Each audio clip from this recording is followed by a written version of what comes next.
Isang magandang gabi sa inyo lahat, mga minamahal na kapatid, mga kaibigan, mga kasama. At andito po tayo muli sa ating programang Online Bible Study dito po sa Timog Church Online Services. At ito po ang inyong lingkod, Brother Roland de la Paz, ang nagsasabing mapagpalang gabi, pakikinig at pag-aaral sa bawat isa. At atin din pong binabati ang ating mga participants dito sa Zoom.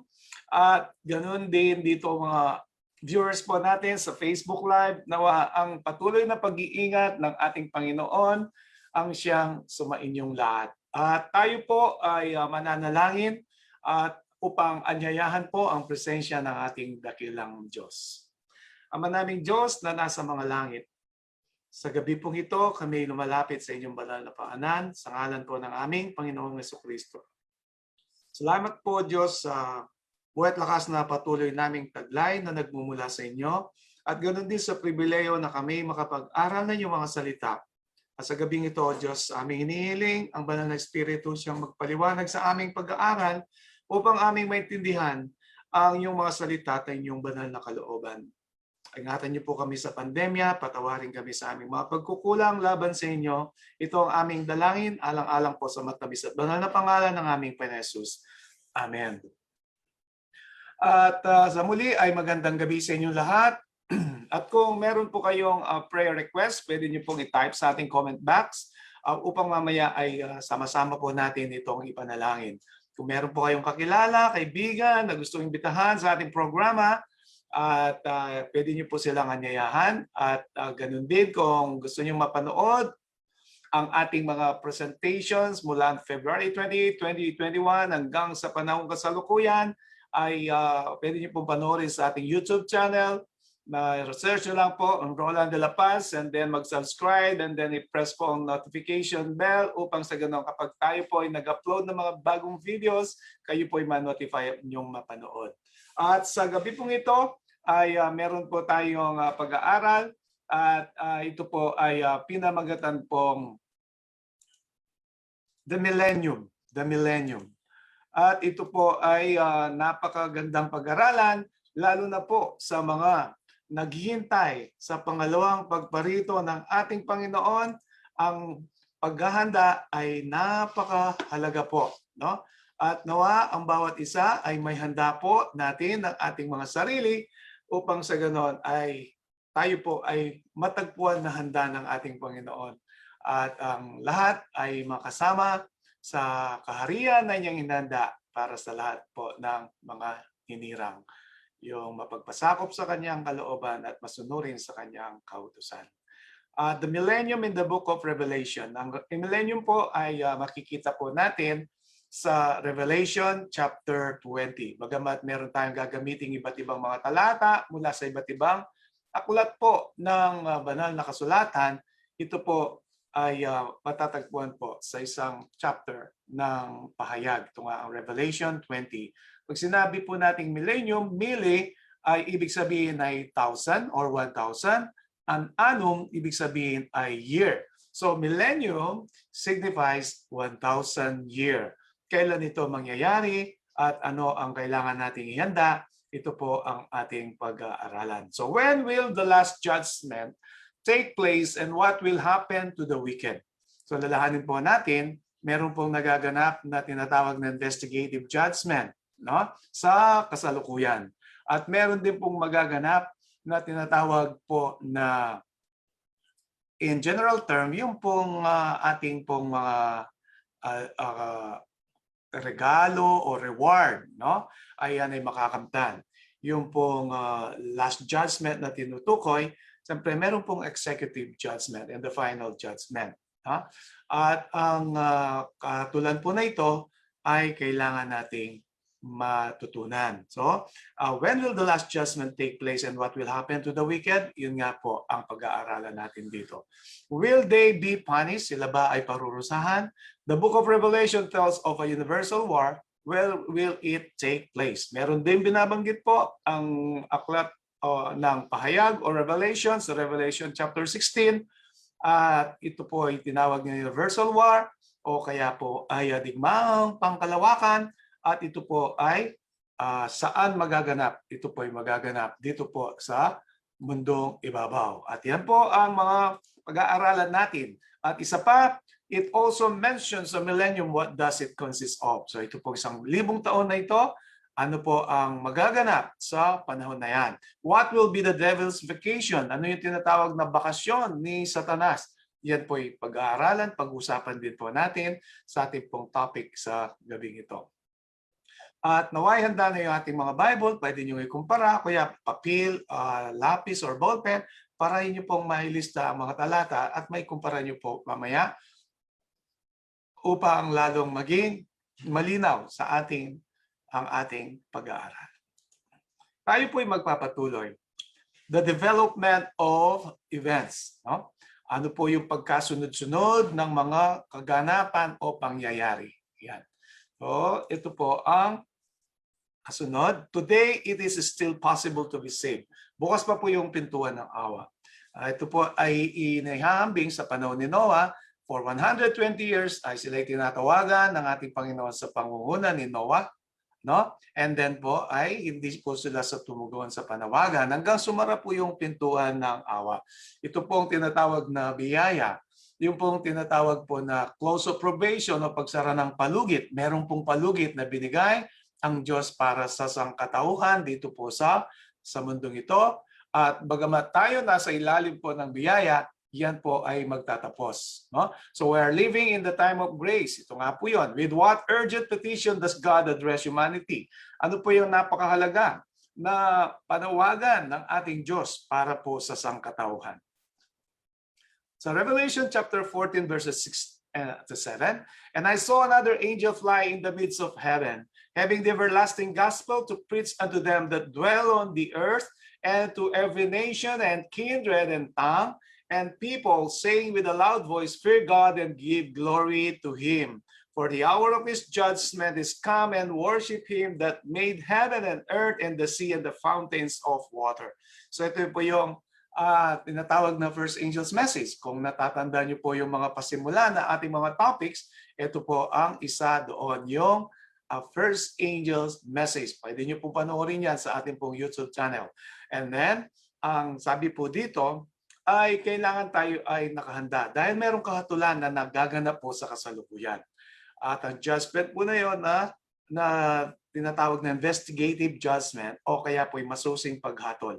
Dahil sa pagparito ng ating Panginoon, reward po ang dala niya. Hindi po niya tayo titimbangin sa panahon na yon. Kundi yung reward, it is either everlasting life o kaya everlasting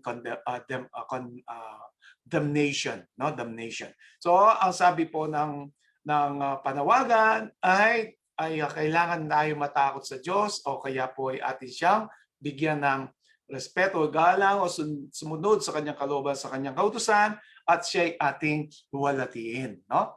Dahil nga ay naganap na ang tinatawag na paghatol. Kaya yan po ang panawagan sa atin ng ating Panginoon. Soon the door of grace will close. Malapit na po yan. At all opportunity to choose God's way will come to an end. Kaya nga sa Amos 8:11, magkakaroon po ng tagutom, hindi sa tagutom ng tinapay, kundi sa salita ng Diyos. Mangyayari po yan dahil magsasara na po yung palugit. Dagat man daw na kay lalim, may merong hangganan. Ganon din po yung ating Panginoon. Binigyan tayo ng palugit at binigyan niya po ang hangganan ito. At kung sinong matagpuan na matuwid sa kanyang harapan, at kung sinong matatagpuan na pasaway o kaya po yung tinatawag nating disobedient, hindi masunurin, hindi mapagpasakop, meron din silang kahatulan. So sabi po, and Christ will stop interceding for man. Ang ating Panginoong Jesucristo, siya po yung mediator, yung siya ang advocate. Doon po sa most holy place in the heavenly sanctuary na atin na napag-aralan dito. At siya po ay hindi na po mamamagitan pag natapos na po yung palugit. So what will then be heard in heaven? Ano naman ang maririnig sa langit kapag natapos na po yung palugit at natapos na po at nagsara na yung pintuan ng awa o ng biyaya? So Revelation chapter 22 verse 11, no? Pahayag, kabanatay 22, talatay 11. He that is unjust, let him be unjust still. And he who is filthy, let him be filthy still. And he that is righteous, let him be righteous still. And he that is holy, let him be holy still. So ito po yung tinatawag na close of probation na hindi ka na pwedeng magbago ng yung desisyon. Dahil nga ay yun daw pong matuwid ay magpapakatuwid, yung liko ay magpapaliko. Hindi na po sila pwedeng mabago. Dahil yan na po yung tinatawag na katapusan ng biyaya, katapusan ng palugit, no? O pagsara ng palugit. Kaya sa panahon kasalukuyan, habang nakabukas pa po ang pintuan ng biyaya o ng awa, ito na po yung panawagan sa atin. At tulad ng nabanggit kanina ng talata sa Revelation 14:6 verse 7, tayo'y nahahatulan na sa kasalukuyan. Kaya kung ating hinahangad ang kaligtasan, ay ngayon po ay magdesisyon na po tayo. Kung tayo susunod sa Kanya o tayo ay magmamana ng tinatawag na kamatayan, no? At kasunod na katanungan, what will come after the time of grace is over? Anong magaganap kapag natapos na po yung biyaya o yung tinatawag nating probation o yung palugit? No? Ano po ang mangyayari? Siyempre, sabi na kanina, kung sa probation, mabuti magpapakabuti, ang masama ay magpapakasama, wala na po pwedeng magbago yan. Yan na po nasusulat sa banal na kasulatan. Anong mangyayari sa Daniel chapter 12 verse 1? And at that time shall Michael, tumutukoy sa ating Panginoon Kristo, stand up, the great prince will stand for the children of thy people. And there shall be a time of troubles as never was. Kaya magkakaroon po ng panahon ng kabagabagan, the time of trouble, na hindi pa naganap dito po sa lupa. Pagkatapos po ng palugit na binigay or yung probation. Since there was a nation even to that same time, and at that time thy people shall be delivered, everyone that shall be found written in the book. So yung panahon po na yon, nakabagabagan, ang sinabi po ng talata, ay ililigtas ang iyong bayan. During the time of, tinatawag na time of trouble, ay mangyayari, ay ililigtas ng Diyos ang kanyang bayan. Everyone that shall be found written in the book, sino ang nakatalang kanilang pangalan doon po sa aklat, of course, the book of life, ang aklat ng buhay. Kaya, pagsara ng palugit, hindi na po pwedeng magbago ng ating pasya. Ang masama, magpapakasama. Mabuti, magpapakabuti. And then, ano pong mangyayari? Darating po ang ating Panginoon.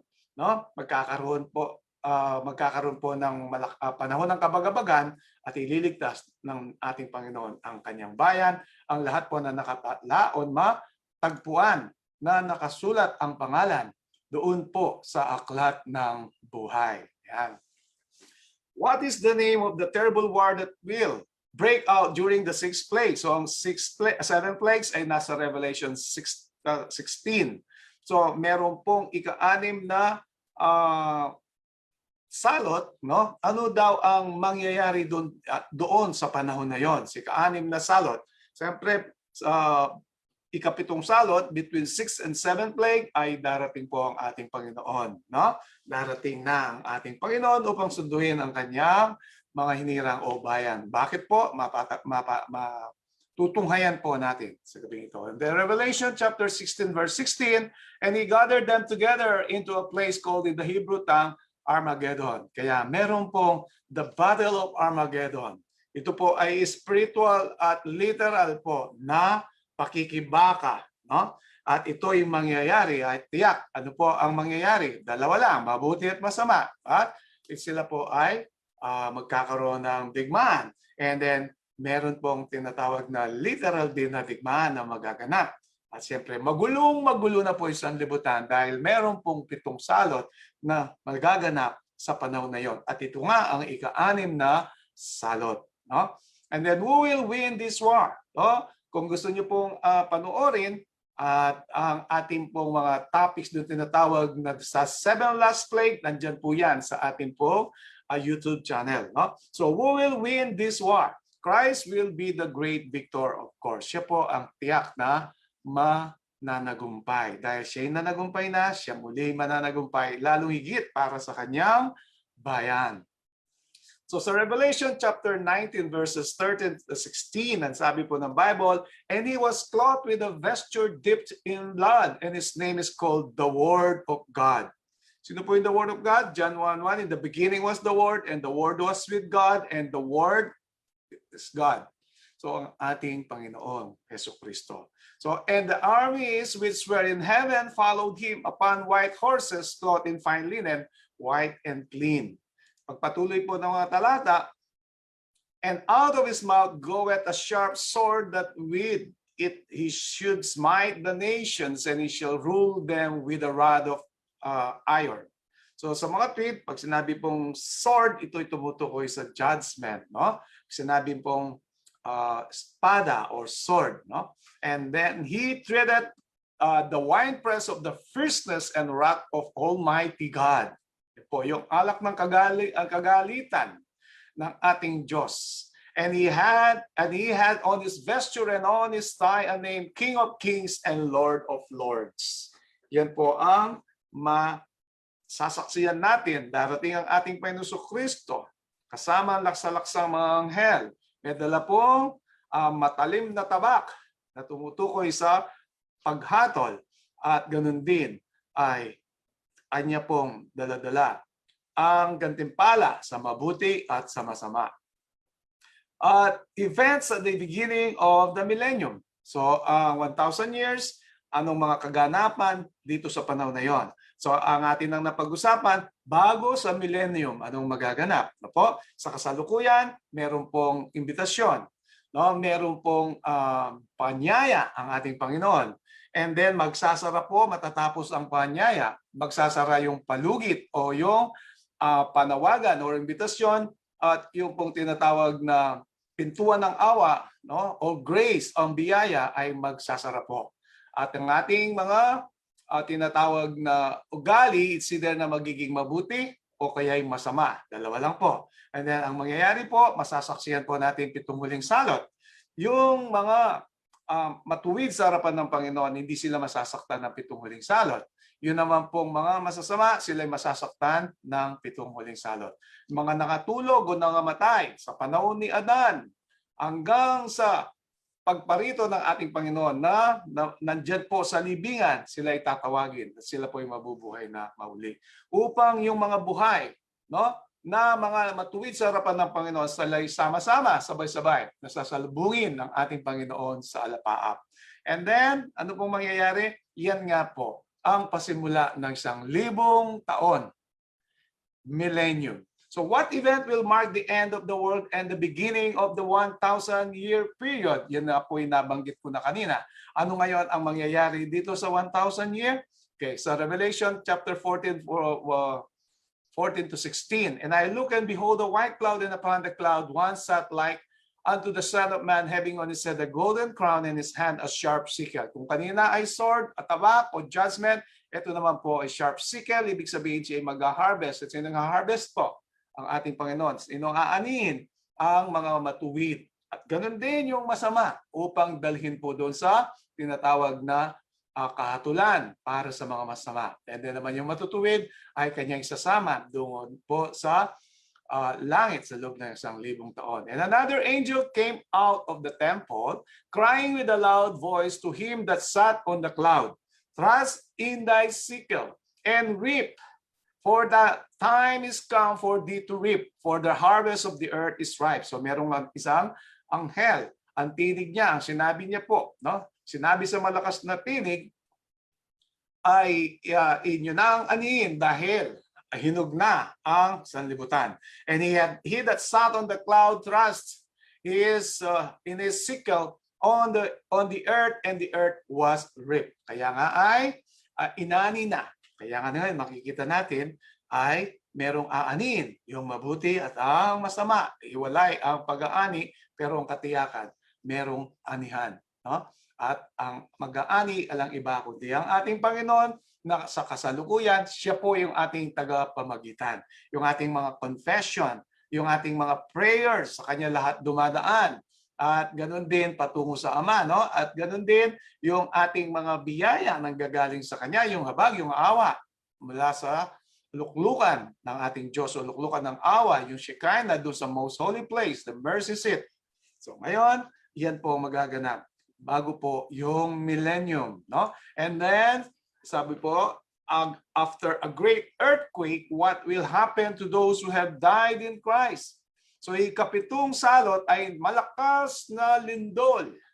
Merong kulog at kidlat na hindi pa naganap dito sa lupa. Sa mga tuwid, lahat ng nabubuhay na masama, sila'y mamamatay. Samantalang yung mga matutuwid, sila po, yung mga nakatulog, sila po ay binuhay na. Nagkaroon ng resurrection. Kasama mo po yung mga buhay na hindi dumanas ng unang kamatayan, sila po ay sasalubong na sa ating Panginoon. Hindi na masasaktan sa pinakadakila o pinakamalakas na lindol na ito. Subalit ang mga masasama, lahat po ay masasaktan at dadaan po ng kamatayan.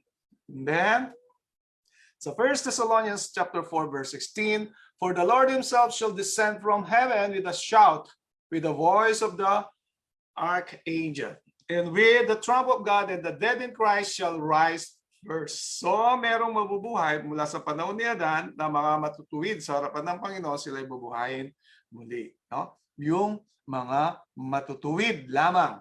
Yung masasama, katulad ni Faraon, si Cain, sang-ayon sa banal na kasulatan, hindi po tayo humahatol dyan, yan po ay hiwalay ang kanilang pagkabuhay na mahuli. Kaya kung gusto nyo pong matunghayan yung ating topic na resurrection, pwede nyo po panoorin sa ating YouTube channel. Tayo po ay magpapatuloy. What will happen to those who are resurrected and the righteous who are alive at Jesus' coming? Ano daw mangyayari doon po sa nabuhay na mauli? At ganun din ang mga matutuwid na buhay sa pagparito ng ating Panginoon. Sa mga tuwid, lahat po ay matuwid ang tinutukoy po dito. Yung maliligtas. No? Bagamat ay pag-usapan din natin yung mga masasama. So sa 1 Thessalonians chapter 4 verse 17, then we which are alive and remain shall be caught up together with them in the clouds to meet the Lord in the air, and so shall we ever with the Lord. So maliwanag po dito na wala pa pong napunta sa langit sa lahat po na namatay mula sa panahon po ni Adan. No? Si Haring David, si Pedro, si Juan, si Maria, no? Si tatay, si nanay, si lolo, si lola, nandito po lahat yan. Wala pa po sa langit. Ang nasa langit lang, 24 elders, si Nunong Enoch, ganun din po si Elijah at si Moses. So, then we which are alive, doon pa lang po sila pupunta doon sa langit na ating hinahangad. Ito'y sa hinaharap, hindi po sa kasalukuyan, hindi po sa nakaraan. Kaya kung pag-aralan po natin ang Bible, magiging maliwanag po ito lahat sa atin, mga minamahal. So patuloy po tayo. What will happen to the wicked who are still alive when Jesus comes? Ano ang mangyayari sa mga masasama na sila pa'y nabubuhay pag dumating ang ating Panginoon? Sabi na merong a Battle of Armageddon, meron pa pong tinatawag na Great Earthquake, habang meron din po iba pang mga salot katulad po ng mga sugat na hindi gumagaling. Ang tubig sa dagat ay naging dugo. Ang tubig sa batis, sa mga gripo o kaya sa mga ilog ay naging dugo. Mainit na mainit ang araw. Doon sa luklukan po ng hayop ay napakadilim. So meron ika-6, ito ang Armageddon, and then ika-7 yung Great Earthquake. Yan po ang mga gaganapan. So sa 2 Thessalonians chapter 1 verses 7 to 9, and when the Lord Jesus shall be revealed from heaven with his mighty angels, in flaming fire, taking vengeance on them that know not God and that obey not the gospel of our Lord Jesus Christ. Kaya ito'y mangyayari sa mga hindi naging mapagpasakop at masunurin sa kalooban at kautusan ng Panginoon, who shall be punished with everlasting destruction. Sila po'y parurusahan na walang hanggang kasiran. No? From the presence of the Lord and from the glory of His power. Yan po ang mangyayari sa mga masasama. And then, patuloy po tayo. Events during the millennium. Ang mga kaganapan sa panahon naman ng milenyo. 1,000 years. Ano po? Ayan. Titingnan po natin ang susunod. What will happen to Satan? So, sa mga tuwid, patay na lahat ng mga tao, yung mga masasama. Lahat ng matuwid, mula sa panahon ni Adan, hanggang sa panahon ng pagsara ng palugit na dumanas ng unang kamatayan, sila po ay magre-resurrect, mabubuhay mauli. Merong hindi dadanas ng mga kamatayan na matuwid. Sila ngayon ay kasama na ng ating Panginoon. Ano mangyayari, magaganap dito sa lupa? What will happen to Satan? So sa makatwid, ito po ang senaryo ngayon. Revelation chapter 20 verses 1 to 3. And I saw an angel come down from heaven having the key of the bottomless pit and a great chain in his hand. So, meron daw pong isang anghel na bumaba o pumanawag mula sa langit na meron siyang susi dyan po sa bottomless pit. No? At meron siyang dakilaw malaking kadena sa kanyang kamay. And he laid hold on the dragon, that old serpent, which is the devil and Satan, and bound him 1,000 years. So, ano daw ginawa niya? Ay kanyang tinikala, no? Itong si Satanas, and cast him into the bottomless pit, and shut him up, and set a seal upon him, that he should deceive the nations no more, till the 1,000 years should be fulfilled, and after that he must be loosed a little season. So ito po isang figure, isang metaphor, isang symbol, na hindi po siya itatali, no? Hindi siya tatalian, hindi po siya ikukulong actually literal, kundi ang ibig po sabihin nito, dahil patay na ang lahat ng mga tao, wala na siyang matutukso. Wala na siyang matutukso. No? So sa makatwid, pagkaraan daw ng 1,000 taon, ay ano daw, kakalagan. Bakit po kakalagan? Kasi nga po, bubuhayin naman mauli lahat ng masama. Kaya meron na naman siyang tutuksuin. So yan po ang Revelation chapter 20 verses 1 to 3. No?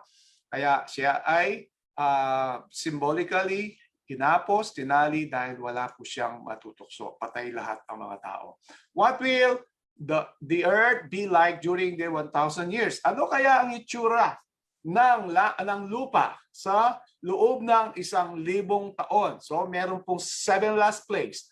And the 7th plague, ano po? Malakas na lindol. Ang bundok ay mapapatag. Maghihiwalay ang tubig, ang ilog, ang dagat sa lupa. So sa mga tweet ay walang mabuti, wala nang maganda dito sa lupa. Ano po sabi ng Bible? Jeremiah chapter 4 verses 23 to 27. I beheld the earth, and lo, it was without form. Bumalik yung unang panahon sa Genesis chapter 1 verse 2. Wala pong form, walang hugis ang sanlibutan. So pagkatapos po ng 7 last plagues, yan po ang magiging itsura ng sanlibutan. Without form and void, and the heavens, and they had no light. I beheld the mountains, and lo, they trembled, and all the hills moved lightly. I beheld, and lo, there was no man. Wala po. Isang tao kasi namatay na nga. And all the birds of the heavens were fled. Wala na lahat. I beheld, and lo, the fruitful place was a wilderness, and all the cities thereof were broken down at the presence of the Lord, and by his fierce anger. For thus hath the Lord said, the whole land shall be desolate, yet will I not make a full end. So ito, ang sanlibutan ay magiging desolate, mawawasak po. Kaya yung mga nakikita nating magagandang tanawin pagdating ng takdang panahon, ano po, yan lahat ay mawawasak. Walang hugis, walang kagandahan na makikita dito sa lupa. Kaya yung pong nag-iipon ng kayamanan sa langit, sila po ay magmamana ng kayamanan sa langit. Yung nag-iipon ng kayamanan dito sa lupa, ito po ang sinasabi ng banal na kasulatan. Wala pong matitira dito sa lupang sa ating mga tinatangkilik or possessions. Everything will be destroyed. Masisira po ang lahat na yan. Kaya pagyamanin natin ang salita ng ating Panginoon. So what will the saints, the redeemed ones, yung mga naligtas na, tawag po sa kanila kasi ay banal. Ang banal po sa Bible ay buhay. Samantalang dito sa lupa, tinatawag na banal, patay na. Hindi po yan banal ayon sa Bible truth. No? Do in heaven. Ano po ang gagawin ng mga naligtas, mga hinirang, mga banal? Doon po sa langit. Revelation chapter 20 verse 4. And I saw thrones. Nakita niya daw yung mga luklukan. And they sat upon them. Nakaupo sa mga luklukan. And judgment was given unto them. Sila ngayon ay tumanggap na ng judgment. Ito na po yung tinatawag na buhay na walang hanggan, nahatulan na sila ay maliligtas na. And I saw the souls of them that were beheaded for the witness of Jesus. Yung mga martyrs po ito, pinugutan ng ulo. Huh? Si Santiago namatay sa tabak. No? And for the word of God, sa salita ng Diyos o katotohanan, and which had not worshipped the beast, yung hindi sumamba po sa hayop at sa kanyang larawan, sa makatwid. Ito po yung mga tinatawag na bunga ng third angel's message na Revelation chapter 14, verse 9 and 10. Neither had received his mark upon the foreheads. Ano yung mark? Mark of the beast, yung nga po, yung Sunday. Or in their hands, and they live and reign with Christ 1,000 years. Sila ay nabuhay kasamang ating Panginoon, sabi dito, sa loob ng 1,000 taon. And they reign, no? Naghari po sila. Sila ay nag-minister na sa ating Panginoon. 1,000 taon ang lahat ng maliligtas kasama ng ating Panginoon sa langit. Yan po ang sinasabi. Binigyan sila ng luklukan sa makatwid. Yan na po yung kanilang reward. Eternal life. No? And then we have the events at the end of the millennium. Kung kanina ay during the millennium, ito naman, mga kaganapan, no? Sa pagtatapos ng 1,000 taon. Yan po. Jesus will come to this earth after 1,000 years. Who will accompany him? So ito na yung pangatlong pagparito ng ating Panginoon. 3 beses pupunta dito. Una, na siya'y sinilang sa sabsaban sa Bethlehem. Pangalawa, in the near future, upang sunduin lahat ng mga matutuwid. Ang pangatlo, ito po pinag-usapan natin, pangatlong pagparito ng ating Panginoon. Sino daw po ang makakasama niya? Kanina, 1,000 years, lahat po ng mga banal, lahat ng mga naligtas. Kasama niya na they reign, no? They minister with Jesus Christ, and that sila po ay babalik kasama po ng ating Panginoon. So, Zechariah chapter 14, verses 4 to 6. And his feet shall stand in that day upon the Mount of Olives. Ang kanyang mga paa daw ay tatayo. Sa panahon na yon, doon po sa bundok ng Olibo, which is before Jerusalem, sa tabi po ng Jerusalem, sa silangan. And the Mount of Olives shall cleave in the midst thereof toward the east and toward the west. And there shall be a very great valley. Kakaroon daw po ng lembak, no? Kaya ay valley. Yan. And half of the mountain shall remove toward the north and half of it toward the south. Kaya para po siya ay mahahati. Isa papuntang hilaga, isa ay papuntang timog. Magkakaroon nga ng lambak, yung nga ang valley. No? And then, ano po mangyayari? Sa pagpapatuloy, and ye shall flee to the valley of the mountains.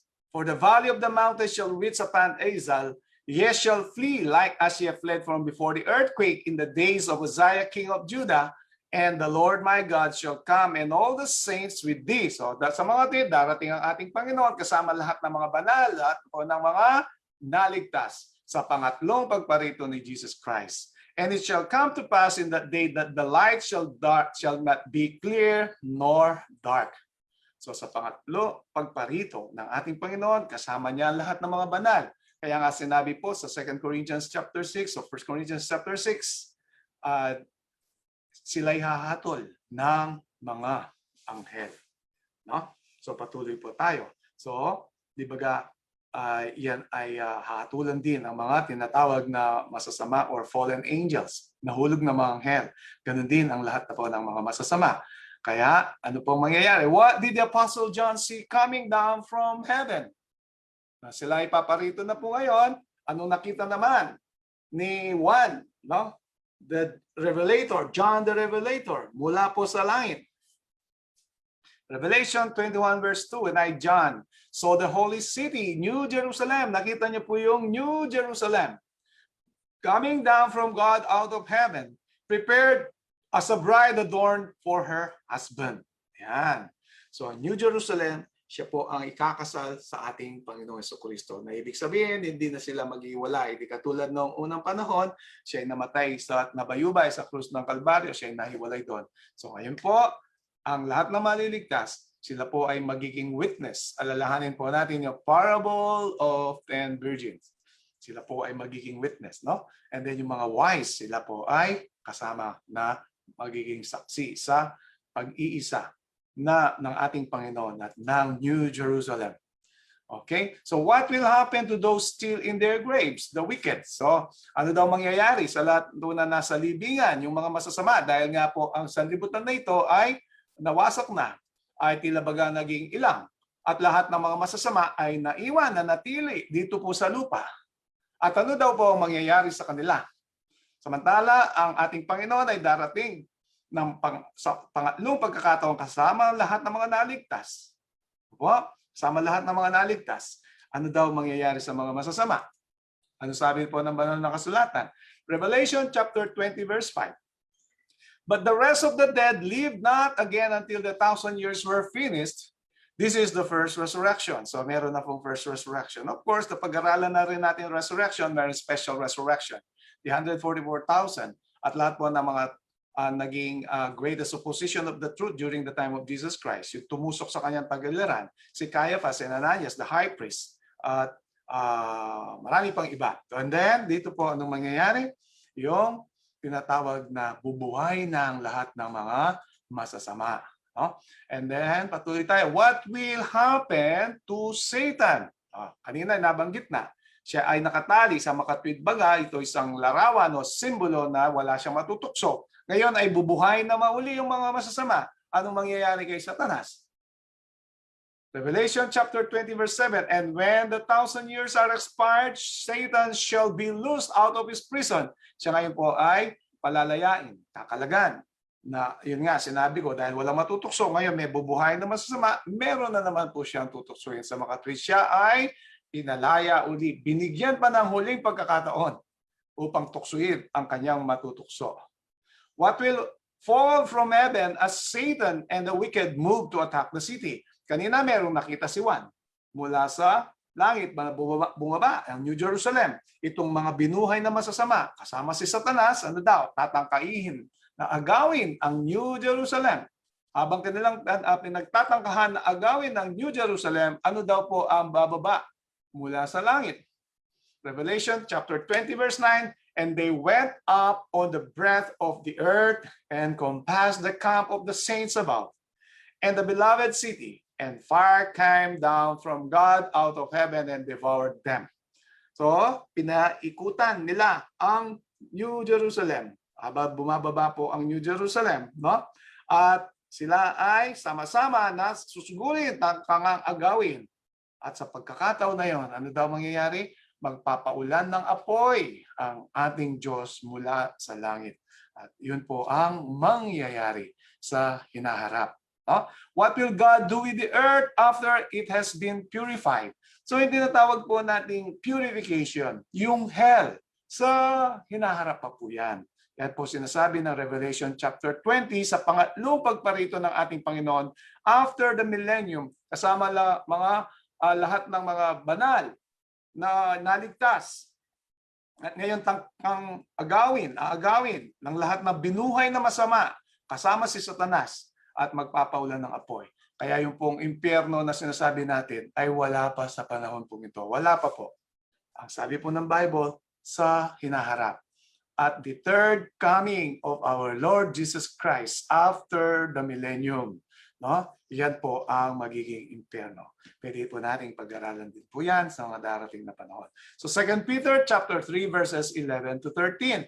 Seeing then that all these things shall be dissolved, what manner of persons ought ye to be in all holy conversation and godliness, looking for and hasting unto the coming of the day of God, wherein the heavens being on fire shall be dissolved, and the elements shall melt with a fervent heat. Nevertheless, we, according to his promise, look for new heavens and a new earth, wherein dwelleth righteousness. So, sinasabi po dito sa talata na ito, yun nga, masusunog ang lahat ng mga bagay dito, at ano nga po ang kailangan nating gawin kung hindi tayo ay maging mapagpasakop, masunurin sa Kanya, kalooban sa Kanyang kautusan. Basta kabila ng maraming pagsubok na ating dadanasan, dahil nga tayo tutuksoin ng kaaway, dahil gusto niya ang lahat ay hindi maligtas kasama niya. Kaya kailangan daw po natin magkaroon ng conversion. Magkaroon tayo ng holy conversation and godliness. Dahil pagdating ng araw ng Diyos, at makapit ang mga paghatol, at masusunog ang lahat ng mga bagay dito. Pagkatapos po niyan ay mayroong bagong langit at bagong lupa. Ito rin ay mababasa sa Revelation chapter 21. So ito po yung isang diagram ng 1,000 years. So ito po makikita nyo ay today, itong kasalukuyan na panahon. And then makikita nyo po sa taas meron judgment in heaven na tinatawag po nating investigative judgment. Kaya tayo ngayon ay nahatulang kasalukuyan. Mauuna sa bayan ng Diyos sa makatwid sa panahon ni Adan hanggang sa panahon nating kasalukuyan. No? And then po, anong mangyayari? Kapag natapos na po ang investigative judgment and the sealing, no? Na yun po ay hiwalay na pag-aaral, darating na po ang ating Panginoon. Bago dumating, na pag-usapan na natin kanina, ay meron mo ng 7 last plagues na mangyayari. Merong time of trouble, Daniel chapter 12 verse 1. No? And then ano pong mangyayari? Yung lahat po ng mga matuwid mula sa panahon ni Adan hanggang sa panahon na bago dumating ang ating Panginoon Kristo na nakakatulog o na dumanas ng unang kamatayan, meron pong resurrection o pagkabuhay na muli. And then dahil nga meron 7 last plague, yung 7th plague, napakalakas na lindol, wicked will be slain. Sila lahat ay mamamatay. And then the righteous translated, no? Asasalubungin po nila ang ating Panginoon sa alapahan. No?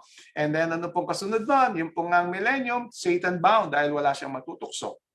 And then ano po susunod? After 1,000 years, babalik ang ating Panginoon for the 3rd time kasama lahat po ng mga na naligtas ng hell kasama niya. And then, ano po, bubuhayin lahat ang mga masasama. Mula sa panahon ni Cain hanggang sa pagparito ng ating Panginoon na hindi po sumunod at nagpasakop sa ating Panginoon na tinanggap ng Ebanghelyo o na hindi napabanal ng katotohanan. No? Kaya, ang sabi po dito ay Satan lose dahil nga ay meron siya muling tutuksoin. And then Satan and wicked destroy, nang tangkayin nilang agawin, sila ngayon ay makakaranas ng kamatayan na apoy galing sa langit mula sa Ama. So yan po ang 1,000 years ayon sa diagram. Kaya ang panawagan, habang hindi pa nagsasara, yung palugit o yung tinatawag na pintuan ng biyaya ay nananawagan po sa atin ang ating Panginoon. No? Ang conclusion, mga kapatid, mga minamahal, where will you be during the 1,000 years? In heaven or dead on earth? Nasaan kaya ikaw at ako, minamahal, sa panahon ng 1,000 taon or millennium? Nasa langit kasama natin ang Panginoon o nandito sa lupa upang tayo sunugin sa mga darating na araw? Where will you be at the end of the millennium? In the New Jerusalem or among the ones who perished outside? Andun ba tayo doon sa bagong Jerusalem? O kaya nandun tayo kasama ang mga hindi maliligtas? No? And then ang sabi pa po dito, where do you plan to spend eternity? Siyempre po kasama ang ating Panginoon. Kaysa naman doon kasama si Satanas, pagkaraan po ng pagbuhos ng apoy mula sa langit, yun ang tinatawag na eternal damnation. Hindi po yan eternal suffering. Hindi po abang buhay nandyan po sa apoy. Hindi. Pagkatapos na masunog, yung eternal damnation para kang hindi isinilang. Magiging upos. Pag merong hangin, mawawala ka na. Pag-aaralan po natin yan sa mga darating na panahon. Kaya Jesus has done everything. Ginawa na lahat ng ating Panginoon. He was slain before the foundation of the world. Bago pa inilalang at ang sanlibutan na ito, siya ay mamamatay na. Meron pong plan of salvation. Ginawa niya na lahat. At sa ngayon, siya po ay namamagitan sa Ama para sa atin. He wants to save you. Gusto niya lahat tayo ay maliligtas. Pahintulutan po ba natin ang Panginoon na tayo ay kanyang maligtas? Alalahanin po natin, ang lahat ng mga pangako ay meron pong kalakip na pagsubok. Anong nangyari kay Adan at kay Eva? Sila ay mananatili nasa paraiso ng Eden. Ano po yung pagsubok? Ano po yung ang tinatawag na test sa kanila? Kung sila ay magiging obedient. Kung sila ay magiging masunurin. Bagamat maraming mga nag-aangking Kristiyano na tinatanggal ang kautusan, ano pa ba ang magiging susundin natin? Alang iba kundi ang kautusan ng Diyos. For this is the whole duty of man, fear God and keep His commandments. Yan po ang ating kampanin dito sa lupa, Ecclesiastes chapter 12 verse 13. Kaya yung pananampalataya, siyang magliligtas. Ang kautusan, hindi tayo maliligtas. Ang Panginoon na siya magliligtas sa pamamagitan ng biyaya, for by grace, by faith, sa pananampalataya. Saan galing yung pananampalataya? Jesus Christ is the author and finisher of our faith. Hebrews chapter 12 verse 2, galing din sa Kanya. Kaya itong pananampalataya ni Kristo kailangan natin dahil meron ding pananampalataya o paniniwala si Satanas. Santiago, James chapter 2 verse 19. Siya'y naniniwala ang mga dyablo at nanginginig pero hindi maliligtas. Bakit? Hindi po sumunod. Yung pong corresponding condition is obedience to God and His commandments. Kaya ang panawagan ng ating Panginoon yan, alalahanin po natin ang 10 kautusan. Hindi po yan ipinako doon po sa krus. Ang ipinako yung kautusan ni Moses. Subukan mo pumatay ngayon kung hindi ka makukulong. Subukan mo magnakaw kung hindi ka makukulong. Pero bakit pagdating sa araw na Sabado, ayaw tanggapin ng mga nag-aangking Kristiyano? Because they are blinded by Satan and it is now the right time. It's high time na ating tugunan ang panawagan ng ating Panginoon. So hanggang dito ang ating pag-aaral, mga minamahal na kapatid. Alalahanin po natin ang mga katanungang pong ito. Nawa ang pagpapala ng Panginoon ay siyang sumaatin, alalahanin natin, di natin hawak ang ating buhay. Bukas makalawa, begi tayong mamatay. Ang ating desisyon nasaan? Kaya kung di pa tayo nakapag-desisyon ngayon, minamahal pa natin ang sanlibutan, ng lahat ng mga bagay dito, ay meron pong nag-aantay sa ating gantimpala, dagatang apoy, which is in the future, after the third coming of our Lord Jesus Christ, after the millennium. Hindi po sa kasalukuyan po yan. No? Kapag naman tayo naging mapagpasakop, nakapag-desisyon po tayo sa kanyang panig, anong mangyayari?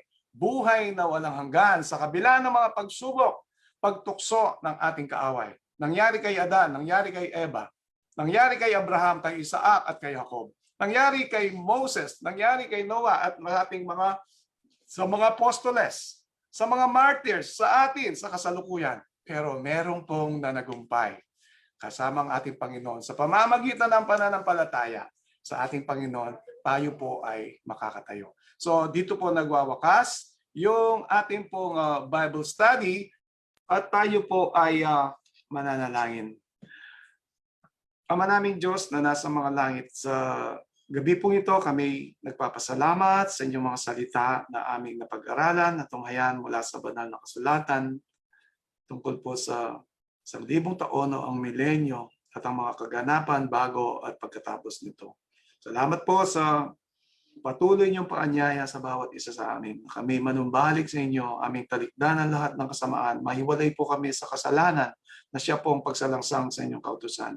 Salamat po sa kamatayan ng aming Panginoon. Binigyan po kami ng isang pagkakataon upang aming makanta ng kaligtasan na inihayag niyo po sa inyong bugtong na anak.